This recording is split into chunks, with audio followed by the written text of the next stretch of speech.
Hello everyone, welcome to Pragya Empower Studies. हमारा अध्याय चल रहा है एक समुच्चय और इसी प्रश्नावली 1.4 के हम क्वेश्चन सॉल्व कर रहे हैं। तो स्टार्ट करते हैं नेक्स्ट क्वेश्चन। सबसे पहले मैं आपको बता दूं कि जब मैंने क्वेश्चन फर्स्ट कराया था तो ये वाला जो क्वेश्चन था, क्वेश्चन फर्स्ट का थर्ड, इसमें एक क्वेश्चन है, एक प्राकृत संख्या है और 3 का गुणज है। दूसरा दिया था संख्या 6 से कम है और एक प्राकृत संख्या है। इसको हमको सम्मिलित रूप में लिखना था, तो इसका हल ये है। बट देखिए, मैंने आपको बताया था कि प्राकृत संख्या है और 3 का गुणज है, यानी 3 3 दूनी 6, 3 3 9, 3 चौक 12, 15, इस तरह से, है ना। और दूसरा दिया था संख्या 6 से कम है और एक प्राकृत संख्या है। अब संख्या 6 से कम है और प्राकृत संख्या मतलब 1 2 3 4 5 तक, उसमें 6 नहीं आएगा, यानी 1 2 3 भी आएगा, 4 5 आएगा, ठीक है। पर ये पहला वाला कहता है कि 3 का गुणज, तो यहाँ ये भी स्टार्ट होगा 3 एकम 3, 3 दूनी 6, 3 3 9, 3 से। तो पहला होगा 3 6 9 ऐसे डैश डैश, और दूसरा होगा 1 2 3 4 5, ठीक है। तो हम क्या करेंगे, 1 2 4 5 ले लेंगे, क्योंकि ये 3 इसके साथ आ जाएगा, यहाँ पर 3 के गुणज में आ जाएगा, है ना। हमने लिखा भी 1 2 3 4 5 या 3 का गुणज, तो यहाँ से ये जो 3 है ना, हम यहाँ नहीं लिखेंगे तो सही है। हम इसको यहाँ नहीं लिखेंगे क्योंकि लिखने की जरूरत नहीं होती। जब सम्मिलित हम करते हैं और कोई चीज दोनों समुच्चय में हो तो उसको हम रिपीट बार नहीं लिखते, एक बार लिखते हैं। तो यहाँ से हम 3 को हटा देंगे, है ना, क्योंकि वो 3 के गुणज में भी वो आएगा। तो यहाँ से 3 को हटा देंगे और 3 के गुणज के साथ वो इंक्लूड हो जाएगा। तो बस इतना करेक्शन था, है ना। तो आई होप कि आपको ये समझ में आ जाएगा, है ना। आई गया होगा, क्योंकि 1 2 4 5 आएंगे जो 6 से कम है और 3 गुणज के साथ आ जाएगा, वैसे, है ना। क्योंकि इन्हें तो अगर हम यहाँ भी लिख देंगे और यहाँ भी लिख देंगे तो वो रिपीटेशन में आ जाएगा, है ना। तो अब हम स्टार्ट करते हैं क्वेश्चन 2, ठीक। देखिए क्वेश्चन 2 है, मान लीजिए कि ए बराबर है समुच्चय ए बी, है ना। ए के अवयव है ए बी और बी के अवयव है ए बी सी। क्या ए उपसमुच्चय है बी का? इसका मतलब होता है उपसमुच्चय, सबसेट। क्या ए बी का उपसमुच्चय है ना। और ज्ञात करना है ए सम्मिलित बी, ए सम्मिलन बी ज्ञात करना है, ए यूनियन बी ज्ञात करना है, ठीक है। तो हल ए बराबर क्या है और बी बराबर है ए बी सी, है ना। तो ए में जो है, ए में ए भी है बी है और बी में क्या है, ए बी सी, यानी ए के जो अवयव है वो सभी बी में है ना।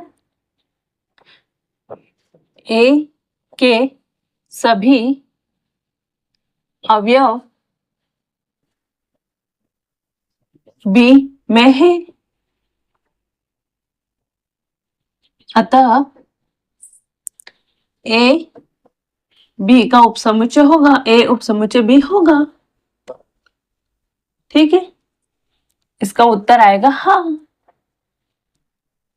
ठीक है। पहले का ए उपसमुच्चय बी होगा क्योंकि ए के सारे अवयव बी में है ना। यानी ए बी एप्सिलॉन क्या है, बी। ए और बी दोनों बी में बिलोंग करते हैं, ए और बी दोनों बी में है, इसलिए क्या होगा कि ए उपसमुच्चय होगा बी का। अब हमको ज्ञात क्या करना है, ए संघ बी। तो इनका संघ क्या होगा, ए में क्या है ए बी और इसमें ए बी सी, तो इसका क्या होगा, ए संघ बी होगा या ए सम्मिलन बी क्या होगा, ए बी सी। क्योंकि ए इसमें भी है तो हम एक ही बार लिखेंगे, रिपीट नहीं करते, और बी इसमें भी तो एक बार करेंगे, रिपीट नहीं होंगे, है ना। तो ए यू बी क्या होगा, ए यूनियन बी या ए सम्मिलन बी क्या होगा, ए बी सी। अगर एक समुच्चय दूसरे समुच्चय का उपसमुच्चय होता है, जैसे ए बी का उपसमुच्चय है, तो ए संग बी का आंसर बी के बराबर ही होगा। देखा, ये बी के बराबर हुआ ना, ठीक है। तो ये इसका आंसर है, ठीक है। ये क्वेश्चन 2 था। अब क्वेश्चन 3 बिल्कुल ऐसा ही है, ए व बी दो समुच्चय है कि ए उपसमुच्चय है बी, मतलब ए के सारे अवयव बी में है, ए बी का उपसमुच्चय है। तो ए यू बी क्या होगा, यानी ए सम्मिलन बी क्या होगा। तो देखो ये ऐसा ही तो क्वेश्चन है, मैंने यहीं पर तो आपको बताया कि एक समुच्चय, जैसे ए अगर बी का उपसमुच्चय है तो ए यूनियन बी या ए सम्मिलन बी क्या होगा, आंसर बी के बराबर होगा। ये हमने यही देख लिया। तो इसका आंसर क्या होगा,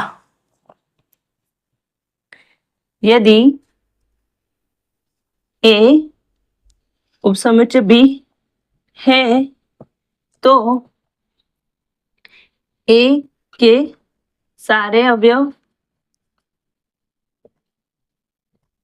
बी समुच्चय में होंगे।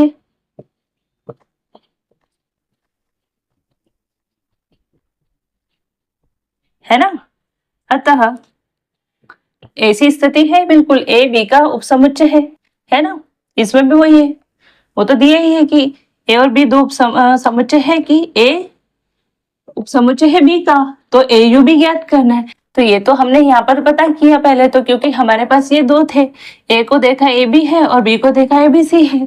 तो ए क्या हुआ, बी का उपसमुच्चय हो गया, क्योंकि ए के सारे अवयव बी में है ना। और ए संग बी हमने जब देखा, ए सम्मिलन बी निकाला तो क्या निकला, ए बी सी, जो कि बी के बराबर है ना। अतः तो ये क्वेश्चन का आंसर आप इसी को देख के लिख सकते हो।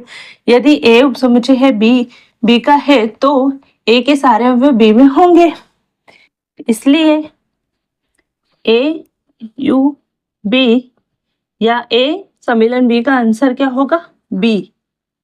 ठीक है, होगा बी के बराबर ही होगा, क्योंकि जब हम इन दोनों को जोड़ देंगे, इसमें से जब यूनियन निकाला, इन दोनों को जोड़ा तो रिपीट तो करा नहीं हमने, क्योंकि ए इसमें भी इसमें भी तो ए, और बी इसमें भी है इसमें भी बी, तो इसके तो सारे अवयव आ गए और बचे इसका सी अवयव था वो। तो ये जब देखा तो ये ए संग बी, ए यूनियन बी या ए सम्मिलन बी किसके बराबर है, बी के बराबर है। तो इसका आंसर क्या होगा, बी के बराबर। ठीक है, ये चीज मैंने यही बता दी थी।